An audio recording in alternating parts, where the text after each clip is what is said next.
Hey everyone, before we get into today's show, I have something so exciting to share with all of you. And that is that I am starting work on my next book, which is going to explore something that is a little bit terrifying and something that makes me very uncomfortable, and that is vulnerability. And the reason why this terrifies me and makes me uncomfortable is because I am not a vulnerable person. I'm specifically going to be looking at vulnerability and leadership. But here is the best part. I want to include you in the book. I am looking for stories, insights, and experiences from all of you leaders out there who have been vulnerable at work, whether that ended up helping or hurting you. If you want to be featured in my upcoming book and a soon-to-be-released podcast exploring vulnerability and leadership, then please take a few minutes to answer some questions that you can find at thevulnerabiliesurvey.com. Again, that's thevulnerabiliesurvey.com. I will be sharing much more on this in the coming weeks and months, but for now, I'm looking forward to reading what you have to say about vulnerability and leadership. A big determinant of whether someone stays in a job or leaves it is the quality of their boss and the attitude of their boss and the responsiveness of their boss. And a lot of bosses have been under a lot of strain. So if your boss has kind of gone off the deep end on you, that's another reason people are turning over. But I think it's principally economic and going to jobs that have attributes that are more attractive or maybe as simple as less unattractive as the one I'm leaving.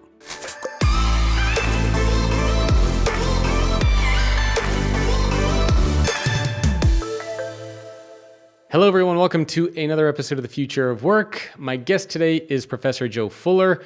He's a professor of management practice and co-head of Managing the Future of Work project at the Harvard Business School and also co-head of the Harvard Project on the Workforce. Joe, thank you for joining me. Jacob, delighted to. So you have been doing quite a bit of research. I've been taking a look at your the website that you guys have with all the different research themes, and I find myself just getting lost in all the different stuff that you guys have going on. So I have Me too. A lot of questions for you. But maybe first off, big picture, what are some of the overall workforce trends that you are paying attention to? Well, Jacob, we're trying in our Harvard Business School project to almost work backwards from the issues we think particularly business executives, but also political executives have to understand as they think through the implications of change in the future of work and what the impact's going to be on their constituency, their customers, their workforces. So one thing we're clearly focused on heavily is skills availability, the skills gap. We're certainly focused on workforce participation, what explains the increasingly alarming decline in workforce participation in the U.S. We 20 years ago were 10 points higher workforce participation rate. Wow. Versus higher Western Europe. Now we're 2 points below Western Europe in workforce participation. Then the derivative issues. So that leads you in issues like the care economy, because caregiving really constrains the ability of a lot of adults, particularly women, to pursue their full array of skills or the number of hours they can work. We've looked at the growth of the gig economy, more with an emphasis on the growth of high-skilled gig platforms, very important source of talent for businesses that find it difficult to hire full-time, world-class talent, either because of their industry or their location or what they can afford to pay. I have a co-head of our project, Professor Bill Kerr, who's a scholar on immigration. So we look at skilled immigration and those issues. So it's really a pretty broad array of topics, but all center on really understanding the demand side better and the needs of the demand side to understand what's going on and react. Because we find a lot of companies are still using a playbook for a different time and a different workforce. Oh yeah. That's I've definitely seen that as well. So, broadly speaking, then, what is going on? Because we keep hearing about a lot of different things. We hear about the great resignation. We've heard about AI. We hear about the gig economy. We hear about disengagement levels. We hear about different levels of participation in the workforce. So, broadly speaking, if somebody were to come to you and say, Joe, what is going on in the workforce today? How would you kind of sum up or summarize what we're experiencing and what we're seeing as far as the workforce? Well, I think there are two things happening at once, and the first one is demographics. The workforce is stagnating in terms of native-born citizens.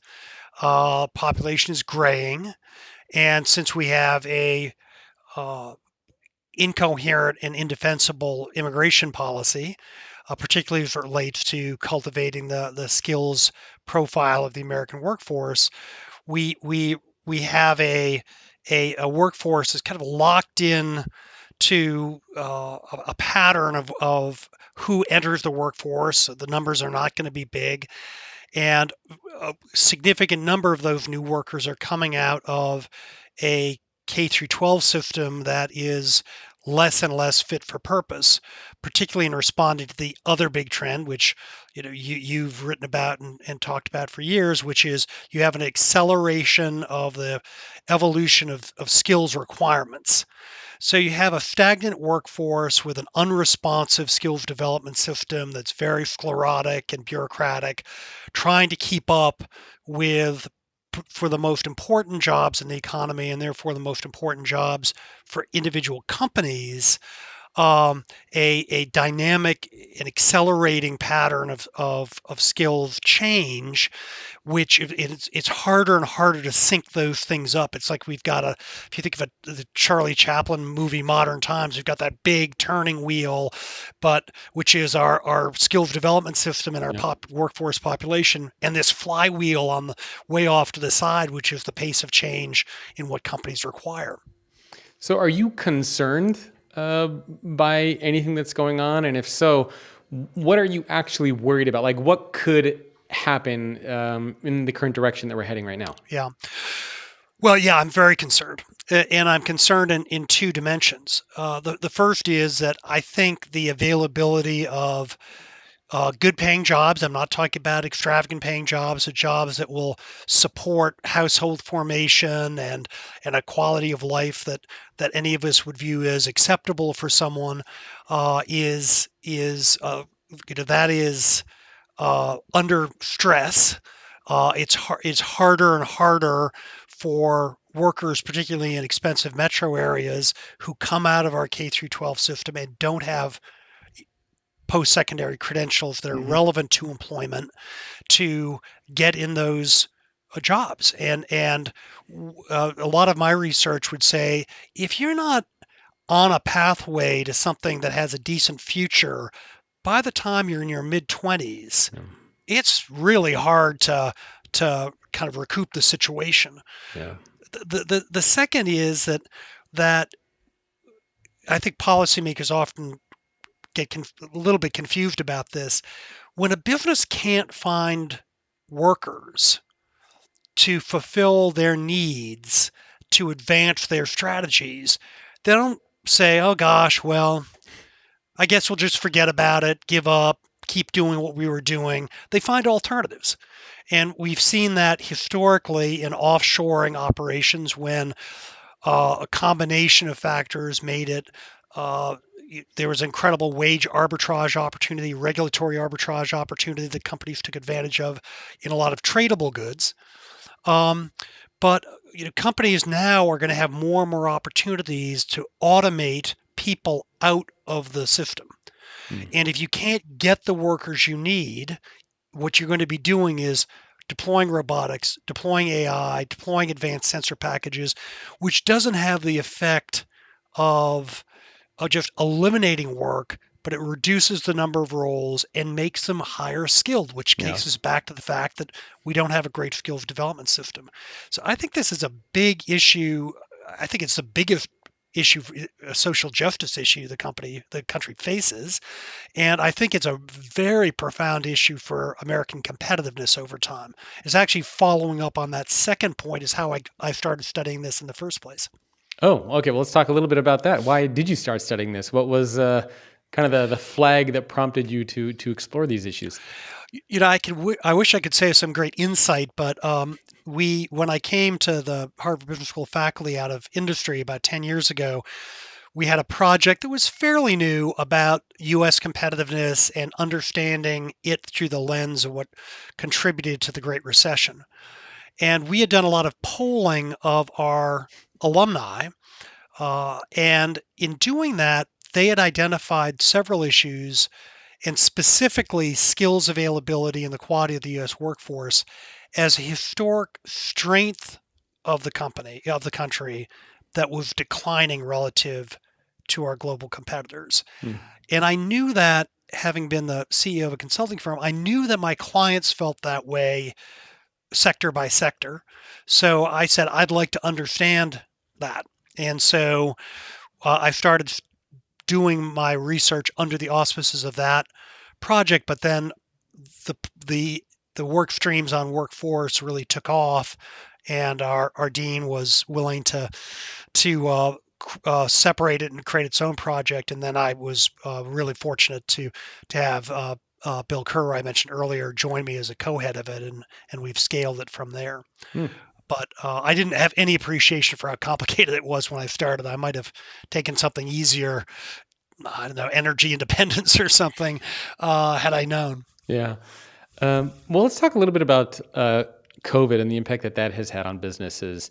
Because the past 2 years have been pretty crazy, and it's been all over the place, just with trying to figure out what's going on with mask mandates and vaccination stuff and opening up and closing down. It's just been complete madness in a lot of parts of the world. So what role do you think that COVID has had just on the workforce in general? I mean, obviously, companies have been using a lot of technology to enable hybrid work. Has it been, from a business perspective, as far as digital transformation, something that has propelled us forward? I think yes. I think it accelerated a bunch of trends that we were seeing in the workforce. It's obviously had more profound effects on white collar workers who can work remotely than it has on essential workers. An interesting side effect, of course, is it's really kind of redefined for a lot of companies who is an essential worker. If you went to a chief human resources officer, an executive in 2019 and said, who are the essential workers in your company, you'd be hearing about executive officers and top scientists, not the uh, managers who open the restaurant, or the dispatchers who are sending, making sure that ambulances get dispatched, or garbage gets picked up. Um, I think there is a pretty interesting after effect of COVID as we kind of move from pandemic to endemic status. The companies are really bumping up against now, Jacob, which is at the beginning of COVID, companies said, with for all the right reasons and with complete, I believe, commitment and integrity, the well-being of our associates is the absolute non-negotiable imperative of whatever we do. Do you believe them? That's a pretty profound statement. Yeah. And no one said until COVID's over. And so now, in some ways, the social and psychological contract between a lot of employees and their employers is recast a bit. We can see it now. Does anyone else think it's odd that NHL games and NBA games are sold out, but only about 1/3 of people are going back to their offices? So what we're seeing is people are have a completely different set of expectations than they had Yeah. 3 years ago about what the deal is with their employer and what their employer is responsible for. We can see that in caregiving too. A lot of companies saying, if you want me to come back, you got to figure out what I'm going to do with my toddler. Yeah. Yep. Wow, that's a completely new conversation.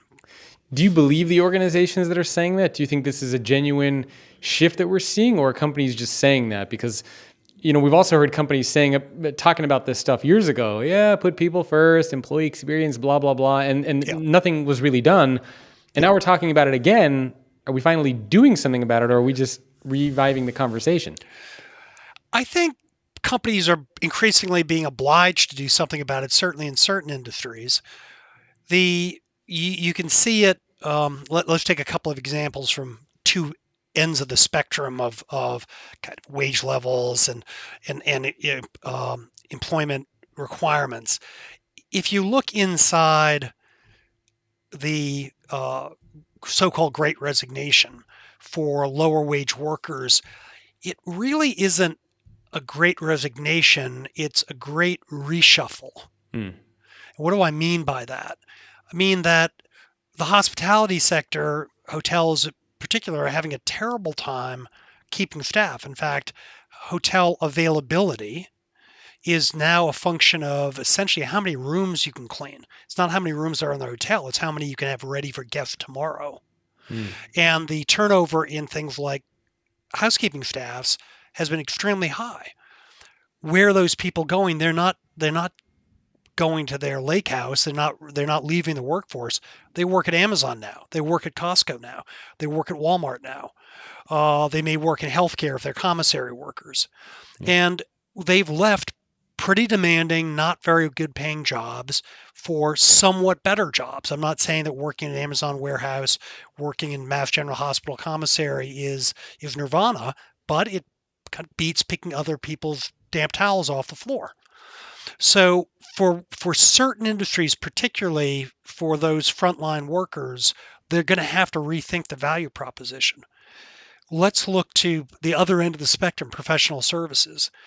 The professional services firms, like the consulting industry, really has a high, unprecedentedly bad turnover problem right now. And that's partly because they had a flood of work in that additional opportunities, revenue opportunities through COVID. And many of the elements that make being a new consultant or an analyst in one of these firms attractive, um, travel, training, face-to-face mentorship, working together with clients, has been rendered largely moot Yeah. by COVID. And so there you see workers having a higher expectation about um, balancing work and their personal lives. The some what's called an engagement manager level person in the consulting industry, they would have started their careers and probably worked for 2 or 3, 4 years before they got that promotion, traveling a lot. Now they've had breakfast with their kids for 2 straight years. Hmm. And that's now they're saying, I kind of like this. Flying to Cleveland 4 days a week was the way I thought the world had to work Yeah. 3 years ago. Maybe it doesn't have to work that way. Yeah, I mean, So I think there will be changes. I experienced that firsthand. My wife and I, we both write books. We both speak at conferences, and I was probably traveling, 150 to 200,000 miles a year and speaking at Hmm. conferences all over the place. And I'm actually going to my first in-person event on Sunday. I'm traveling in 2 years, and Yep. everything's been in front of a camera, with mics and lights. And it's for me, it's worked out well because I have an 18-month-old and I have a 5.5-year-old. And so All had I right. been traveling, I really wouldn't have, I would have been around, but not nearly as much to see my Hmm. 18-month-old grow up and, do all these like fun things that, I would probably take for granted had I not been here. So Hmm. it's been very, very interesting to see the role but part of me misses a little bit, on the road stuff and seeing people in Sure. person. And I think in general, I think a lot of people are excited to see their coworkers, to have coffee and go on lunch dates with people, because it's the mental health and the loneliness aspect, I think, has really impacted a lot of employees around the world. So one of the things that you talk about is this idea of reshuffling people, for example, moving from hospitality to Amazon. Why are they reshuffling? Is it Is money the number one factor that people care about? Are they looking for something more, or why the reshuffle? Well, I think it is money. I think it's also their inferences about how stable that employment's going to be. Hmm. Because if you were in the hospitality sector, you were getting furloughed, Yep. fired, whatnot. I think there's also for many people, you can see with a lot of the employers have been growing their workforce. There's a bit of a bidding war about benefits. Yeah. It isn't benefits like we're going to go back to, um, defined benefit pension programs or things, but when when companies like Amazon are saying we're going to pay for any higher ed bill you take on any course you want to take while you're here, or Walmart have making extensive use of benefits offered by outfits like Guild Education, Yep. that's attractive to people. I think there is also work. You were alluding to it a minute ago, Jacob. Work is a social place. Yeah. And one of the things, certainly in my research on lower wage workers, who your coworkers become are integral to your experience, as we all know. And all of a sudden, they're leaving. Now, my best friends at the office or at the on the shop floor or at the retail store aren't going to be there anymore. That invites kind of psychological permission. Well, if they're leaving, maybe I should consider leaving. Yeah. So, and the final one is, my experience.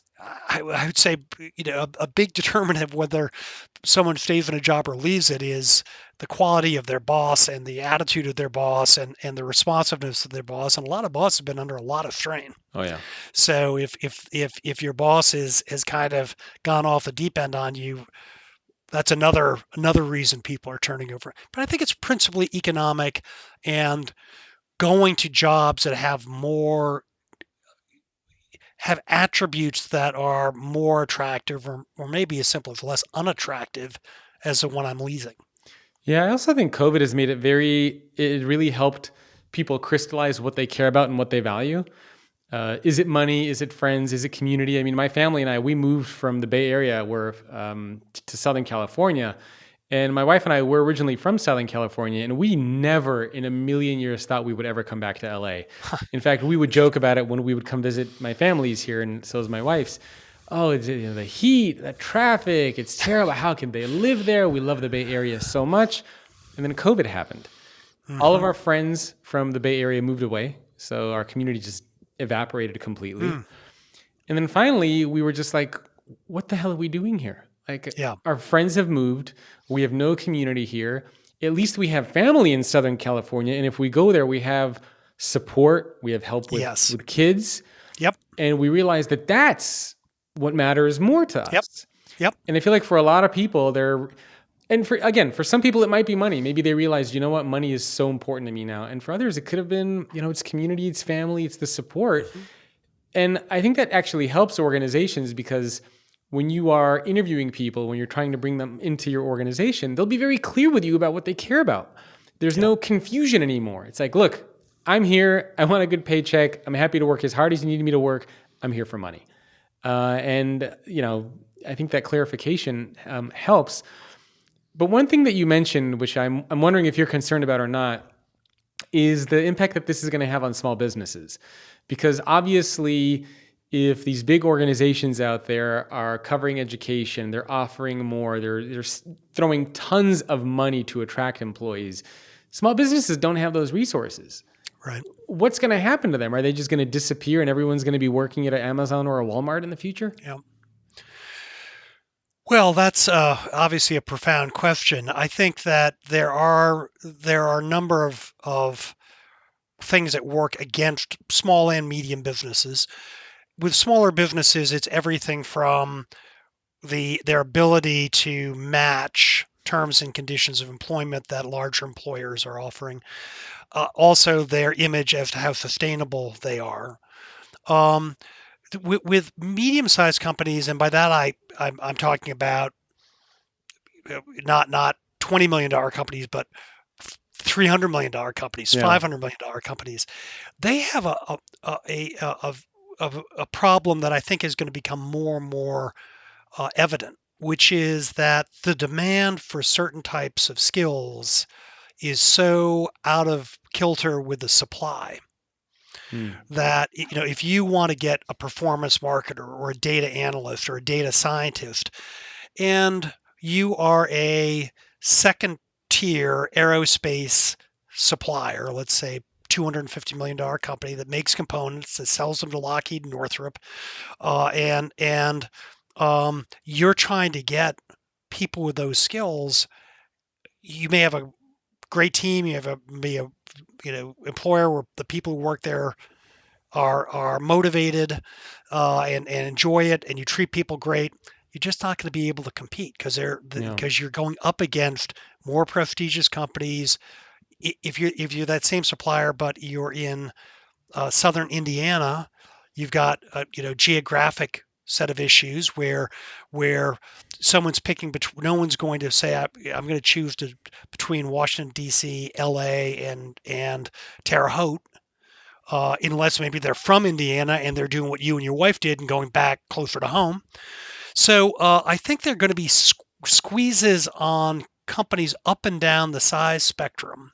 Yeah. Uh, Now, the advantage companies like that do have is that they can be, while they may not have all the economic resources, they don't have all the rules, regulations, binders, um, compliance issues that big companies have. Yeah. If you're running a one plant $50 million company, I can say ordinarily I wouldn't allow this, but Jacob wants to go to Southern California for 90 days for family reasons, and I'm just going to let him do it. Hmm. If I'm working in 3M, and I'm a plant manager for 3M, great company, very well managed. Don't know what their policies are, just using them as an example. Yeah. I don't think I can make an ad hoc decision that Jake can take off for 90 days because he's a good worker and I want to have him back, because all of a sudden I've established a precedent, and global HR is going, if they find out about it, it's going to climb down my throat, if not fire me. So there are some advantages, but for skilled work especially, it's going to be harder and harder for those companies to compete in the market for talent. Yeah. I even wonder, for example, like grocery stores. Like I can't remember the last time I saw a small local family grocery store, or I can't remember the last time I saw a small local repair shop, or a local bookstore, or like, I remember a time, even here in Los Angeles, when I was here, even 20 years ago, 30 years ago, when I was growing up, I would see much more of that. And now all of those things have disappeared. So I kind of, even banks, right? You have these big franchise banks everywhere. And I don't know if there's any studies or research that has been done on this, but I'm very curious, like what's going on with the small banks, the small grocery stores, small repair shops, small anything pretty much. It seems like everywhere you go now, unless it's a restaurant, it's going to be a pharmacy. Another good example. Do we even have small local pharmacies anymore? I think all of them have. Less and less. Yeah. And I don't know what that means for those businesses, if they pivot, if they get acquired, if they just go away. But it's an interesting challenge, I think, for sure. Yeah, there are a couple of things that may ultimately help, which is this is going to COVID is going to revisit the entire distribution and price of commercial real estate. Yep. And a second thing is that in so many technologies, the company, large companies deploy those technologies first. Let's take cloud computing as an example. Yeah. But because of their volume, they drive the scale economics that make the unit price fall. So suddenly it's doable for a screen printer that does t-shirts and signage for companies and things, that has 3 stores and $10 million in revenue. They can have a decent online order presence and Yeah. fulfillment, and so there's some countervailing factors, but just through the lens of the future of work, um, people are likely to be drawn to companies that are offering the best overall value proposition. And as you observe with your question, that is going to that's going to favor people with resources, which is synonymous with big companies. Yeah, I think it also puts a lot of pressure on the owners of small businesses because, one of the advantages that you alluded to for a small business is if you as a small business want to treat people well, and practice, I don't know, empathy or coaching or upskill, like you can do it quickly. Like you just decide you're the business owner, you show up to work one day and say, look, hey, here's some new things that we need to learn. Let's learn them. Yep. And you don't have that formal, training and legal and take months for you to learn something new there. But it does put a lot of pressure on the business owners themselves because they're the ones who need to be making these decisions. The business owners are the ones who need to make sure that they have the right leaders. So you could create a better experience, I think, as a small business and move quicker, but there's also more pressure on you as a small business to make sure that you are bringing in the right leaders and Yep. not keeping the bad ones in there, because otherwise you won't be able to create that experience for your people. So I think it'll be very interesting to see what happens over the next few years. But I'm rooting for all you small businesses out there. Stay strong, little guys. So I want to talk a little bit about the report that you've been working on fairly recently. And there were actually a couple interesting reports that I found on your site. One of the things that you found on there is that low wage positions are hard to fill. And I thought we could talk a little bit about why are those positions so hard to fill and why is it so hard to retrain people in those low wage positions? Yep. Well, how hard they are to fill is a function of the skills requirements in the industry and stuff like that. But what they really are, so many low wage positions are essentially designed around a logic that high turnover is inevitable. Hmm. And this becomes a self-fulfilling prophecy for a company and for the workers. If let's say I'm running a retail store, we looked at workers that make between 100 and 200% of the poverty line in the U.S. And those workers who make those wages annually think less than $40,000 to support a family of three. They are the retail industry. They are the food service industry. They are the hospitality industry. They are transportation and logistics. A lot of industries that rely on manpower because automation is not plausible because the work is insufficiently routine to be automated, or the margins aren't big enough to support automation. So you're not going to do it. Yeah. What you see in those jobs are they because they are low wage. Companies don't have the type of resources we were talking about often, or if they do, they're reluctant to invest in things like retraining because workers turn over at a high rate. So I don't want to pay to train Jacob when I think there's a 50-50 chance he's going to be out the door in the next 3 months. And I have now designed that job around two or three kind of postulates. The first is, since it's going to turn over, someone who's new to my company has got to be able to do the job pretty quickly, Hmm. which means it's pretty simple job, right? Yeah. It doesn't take 5 months, 6 months, 7 months to get up to speed. That could be more than the half-life of the likely employment period of that. If it's not all that complicated, all that value adding, it's not going to pay very well. Well, how does the worker see that? I'm not being paid very well. This is not a very interesting job, and I don't see any pathway for me out of this job to a better job. So I think I'll keep looking for another job. If I can make 50 cents more an hour, I'm going to get the heck out of here. They're not investing in me, and I'm barely getting by. So you get this kind of self-fulfilling prophecy Hmm. of people saying, well, these jobs turn over, so I don't want to invest in people, and I'm going to keep the processes simple. And then they say, see, told you, they left. Yeah. What our research says is people actually, low wage workers would prefer, significantly prefer, to stay where they're working because they have friends. They feel like they kind of can do the job well. Often low wage workers skew to women and to BIPOC populations. So if you're uh, minority, if you're a woman and you're in a fairly low wage job, and your supervisor is a decent person, and you don't think they're a sexist or kind of creepy harasser or racist or something, or homophobe, and you're and how to get to the job. Because transport is a big issue for lower wage workers, and you kind of get in the hang of it. You kind Mm. of feel you're getting pretty good at that, and you've got friends. You don't want to leave unless you reach the conclusion that I'm just going to be stuck and I'm making $11 an hour, and I have maybe a year from now I'll make 11.50, and someone else will hire me for 15. So uh, employers, we think, need to revisit all that, and specifically through two or three things we isolate in that study, which is called building from the bottom up. One of them is what you mentioned, which is creating pathways for people to add skills so they can be more productive, so they can qualify for a raise or advancement.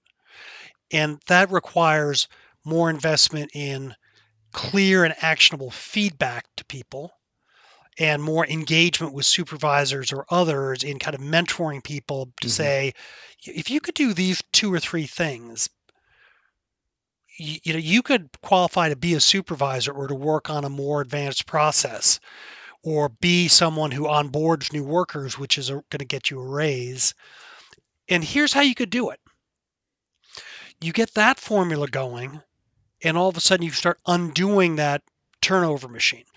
And there's one thing you don't want as an employer, in given the demographics of the labor market we've got now, and given what we're talking about in terms of the skills requirements accelerating and making it harder to find qualified workers, is you don't want turnover, Yeah. because that's going to force you back into a spot market for labor, which is pretty thin right now. And that means someone who already knows a bunch about your work processes, how you do things around here, how the processes work, they're leaving, and you've got to start training up people to do all that as well as meet emerging skills requirements. It's much easier to take an incumbent worker and teach them a new process than a brand new worker and teach them the entire process. Mm.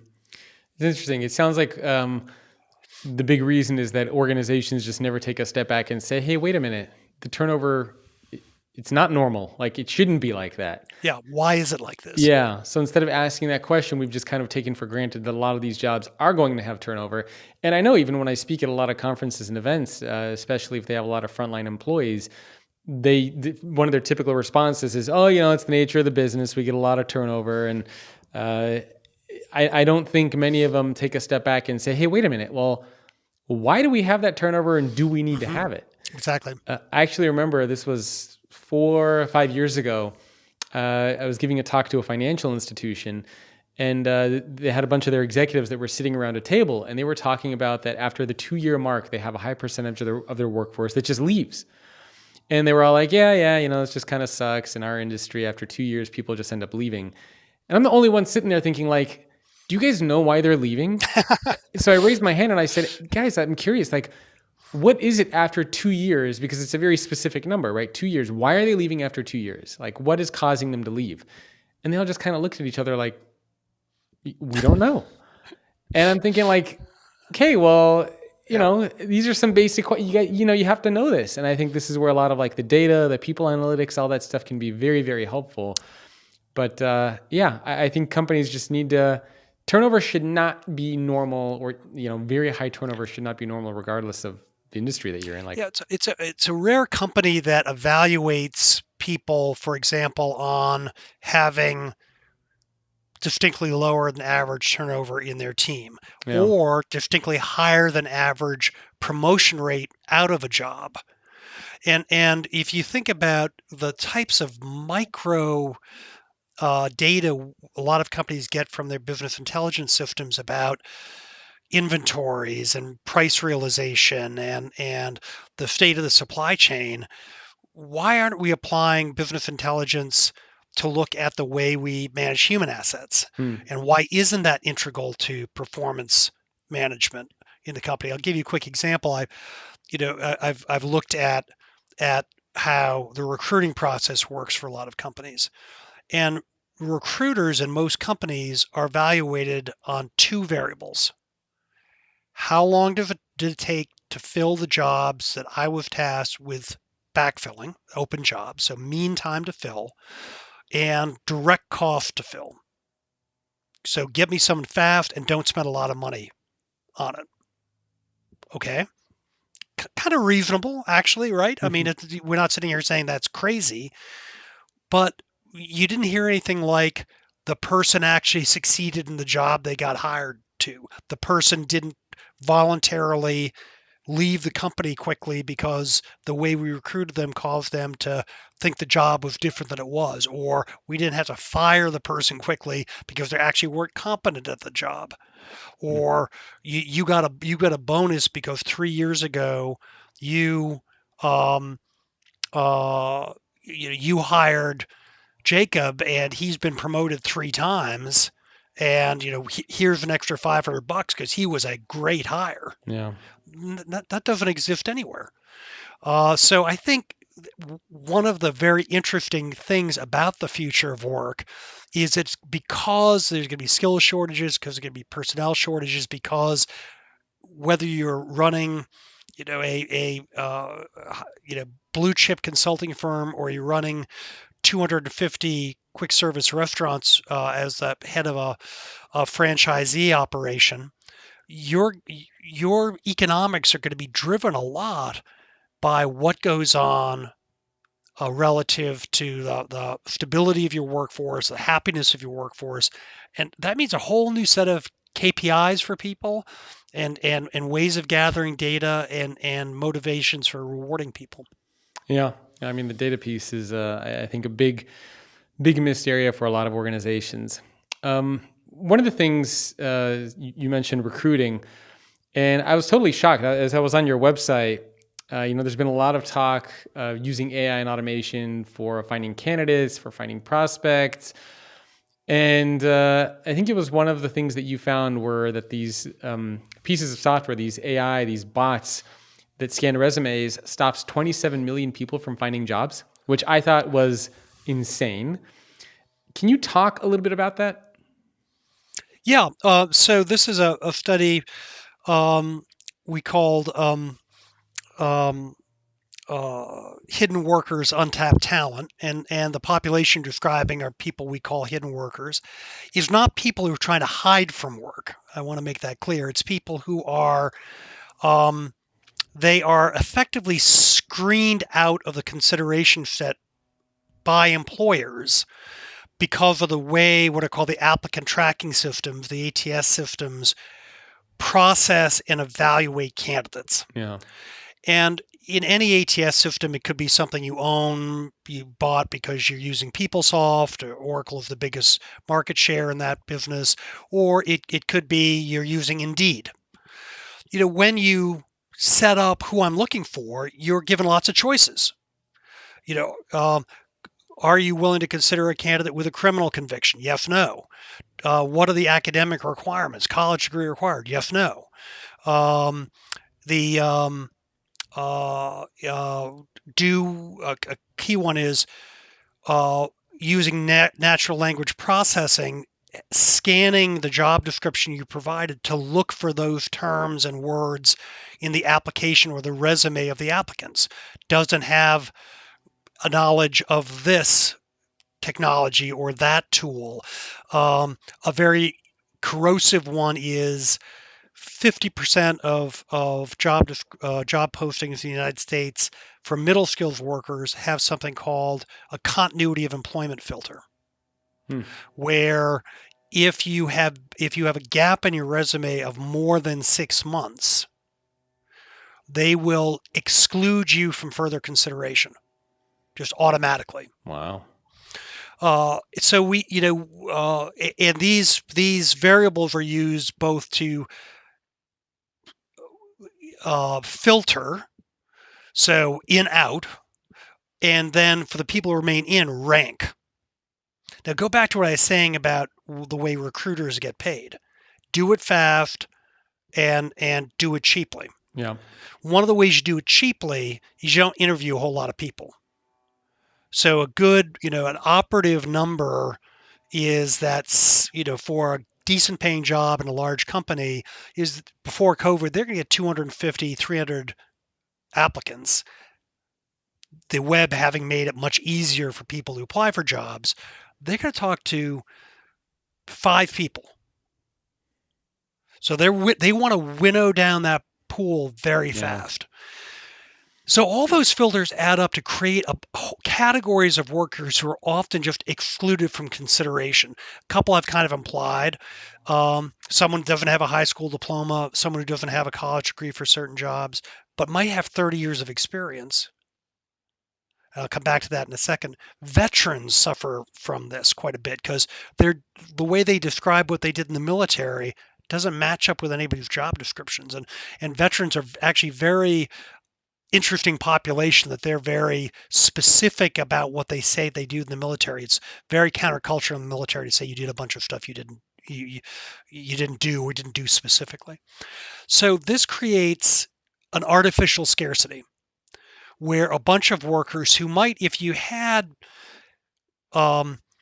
looked at them as a candidate, they might have 6, 7, 8 characteristics you really want, but just 1 or 2 you're excluding on. Why are you excluding on that? And an exciting part of the research, Jacob, was that we found that companies that had specific programs to hire people from some of these hidden worker populations, people with caregiving obligations, people with some cognitive impairment, people on a with neurodiversity. So Microsoft has a great program hiring people on the autism spectrum. If they invested in developing a program that was designed around the needs of that subpopulation, they got workers who were significantly more productive, engaged, lower turnover than the workers they hired through their normal process. Hmm. So not only is there a big population of people who are being screened out, but if you reach into those talent pools, you can get workers for making marginal accommodations. You can get workers who are going to help solve your talent shortage. I wonder if we become too obsessed with trying to find the perfect candidate instead of finding a candidate that we could train to become a good fit for the job. Yeah, that's exactly right. And it's, for example, I mean, obviously I'm not running a big business, but I needed somebody to help me with doing some data research. I found somebody in literally 5-10 minutes. I gave them a sample task. I went on Upwork. Can you do this? Great. Done. You're hired. I remember when I interviewed Nolan Bushnell, he told me the story. He was the first person who hired Steve Jobs. And I said, how was that process? And he's like, well, I met Steve Jobs. I spent around 3-4 hours with him. And then I reached out my hand and said, you're hired if you want the job, right? 3-4 hours. Today, it's taking people like a month, 2 months to hire a single individual. And I would hate to be a candidate in today's market because the profiles that you need to create, the assessments that you need to take, companies want you to play games. You got to write different cover letters for everybody. It's insane to me the amount of work that somebody has to do just to apply for one company. And to get a job, we all know you need to apply for 20, 30, 40 sometimes. Yeah. I don't know what is going on or how we even got to this point, but it just seems like it's gotten so complicated and so reliant on technology. And it might benefit like the company, like one company, but the company doesn't do a good job of practicing empathy in terms of like, what is it like as a candidate who's trying to apply for 20 jobs at 20 companies to do this same freaking thing each time? Like it's so hard and tedious that it's enough to make you not want to even apply. One thing we recommended in that study to companies is they bring their kind of user experience, their UX thinking that they all fall all over themselves to improve for customers to applicants. Hmm. It doesn't have to be mysterious. Another thing is just telling people, for example, when a decision is likely to be made. One of the things that happens, especially for hidden workers who tend to be skewed toward qualified for lower skilled work, not exclusively, um, is that no one ever gets back to them. Oh yeah. They get ghosted on their, and they have no idea why they weren't considered. And you can imagine if you applied for 15 jobs and not one of them got back to you, that's pretty discouraging. And Yeah. your likelihood you're going to apply for number 16 or number 17, stick with it, starts going down. I think the hidden workers phenomena is a big contributor to this workforce participation problem we talked about at Yeah. the top of the show. And you know what? I don't feel bad for the companies out there because you know what? They brought this on themselves. Like for years of just, I'm not going to respond to candidates because we're getting so many. I can treat employees however we want because they need to be here. I don't need to change our workplace practices, blah, blah, blah. And now all of this is caught up to organizations. Now they're saying like, hey, we can't find anybody now. Well, it's like, look, 30, 40 years ago, if you would have put more emphasis on the employee experience and on putting people first, if businesses out there would respond to candidates and let them know where they are in the process, Yep. like we wouldn't be, I think where we are, and we wouldn't have so many employees who are just like, the hell with you, company. Like, I'm not giving Yeah. you any loyalty. I'm not giving you anything because we've collectively been mistreated, I think, by a lot of organizations. So, I think that over the next few years, hopefully, what I hope will happen is organizations will really start to prioritize these concepts of experience, of putting people first, and genuinely creating places where people want to show up to work. I know that's the optimistic part of me. We'll see if that actually happens.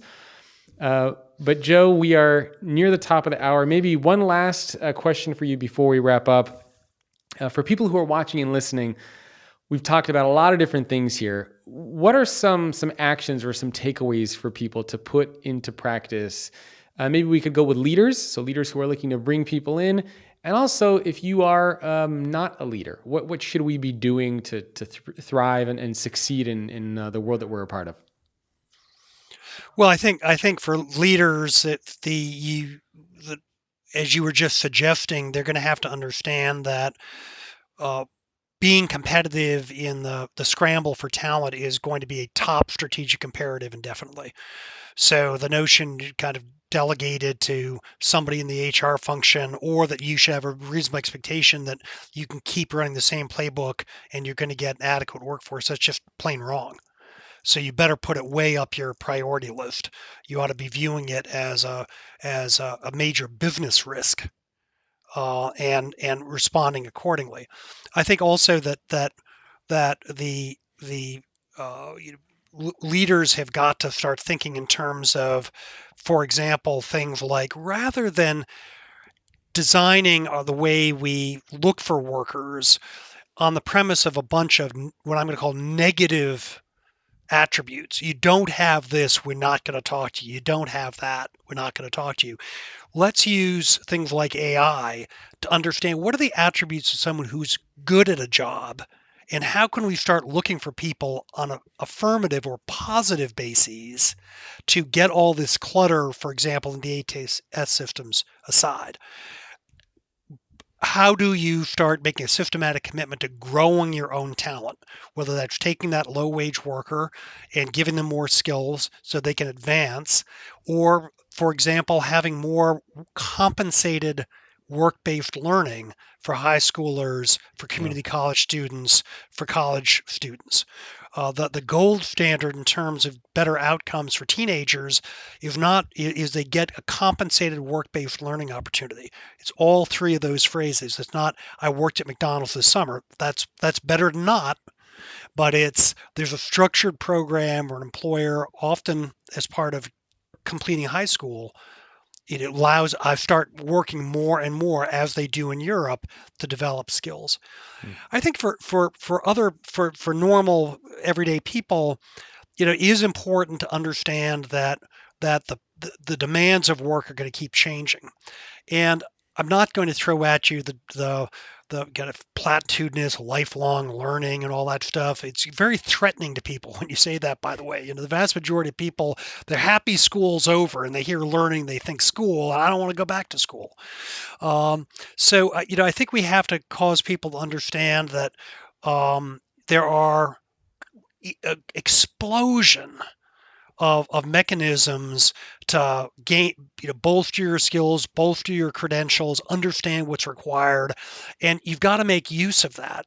And that's not so you can get back on the treadmill and run to the finish line. That's so you can make, depending on what you intend to do or want to do with your life, you're more able to accomplish that. So it's not everyone now needs to go to college or everyone now needs to be a coder. But if you want to be a coder, there are ways to do that. And if you want to be a salesperson, there's a way to be a better salesperson. So I've done polling across big markets, and American workers have easily the highest sense of agency about their own futures of any of our competitors. So I'm optimistic about American workers in so much as they feel they own the problem. But we understanding what I can do to achieve my goals in a more thorough and a dedicated way is going to be integral to realizing those aspirations as expressed through that agency. Yeah, couldn't agree more. Well, Joe, where can people go to learn more about you, some of the research that you're doing, anything that you want to mention for people to check out? Well, we have, as you mentioned it, a couple of project websites. One's the Harvard Project on Workforce, and the other is the Harvard Business School Managing the Future of Work project site. And if just Google Joe Fuller and some phrase approximating that, you will get 1.75 million hits in 0.4 seconds on Google or something like that. But we'll be on the first page, and there all our papers are posted. As we were talking about, Jacob, we too have a podcast series. We have a better part of 200 podcasts up now, which is searchable. In our recent studies, we're also posting the data behind the study. So if other researchers want to use it, and we also deposit it at the Baker Library at the Harvard Business School so other researchers can use the data. And we'll have a steady stream of reports coming out which are designed to be for practitioners. They're not scholarly, no Greek letters. These are things we're trying to talk to decision makers about in a way that they can get their arms around it. So I hope people who are interested in this topic will take a look around, and they're certainly also, they can email me through those sites and can give me some ideas or some comments or some criticisms too. Very cool. Well, thank you so much for taking time out of your day to chat with me. I love the conversation. It was a lot of fun. So thank you. My pleasure, Jacob. Great to be with you. Of course, and thanks everyone for tuning in. Again, my guest has been Professor Joe Fuller from the Harvard Business School. Make sure to check out all their reports, their studies, and the podcast that Joseph Fuller has as well. It's a lot of fun, and I'll see all of you next week. Thanks again for tuning into today's episode. Please remember to rate and review the podcast on Apple Podcasts or whatever your preferred channel is. I cannot express how important those reviews and ratings are to the success of this show, and they keep allowing me to bring back amazing guests. Lastly, don't forget to check out the brand new PDF that I just put out, which looks at the evolution of the employee. In other words, how employees are evolving and changing, and what you as an organization should do to adapt. You'll get a complete breakdown of what that evolution looks like, as well as action items that you can and should be taking. That PDF is available at thefutureemployee.com. And if you want to reach out to me for whatever reason, whether it's inviting me to speak, sponsoring the show, or just giving me some feedback, you can always do so. My email is jacob@thefutureorganization.com. Again, that's jacob@thefutureorganization.com. Thanks again for tuning in, and I will see you next time.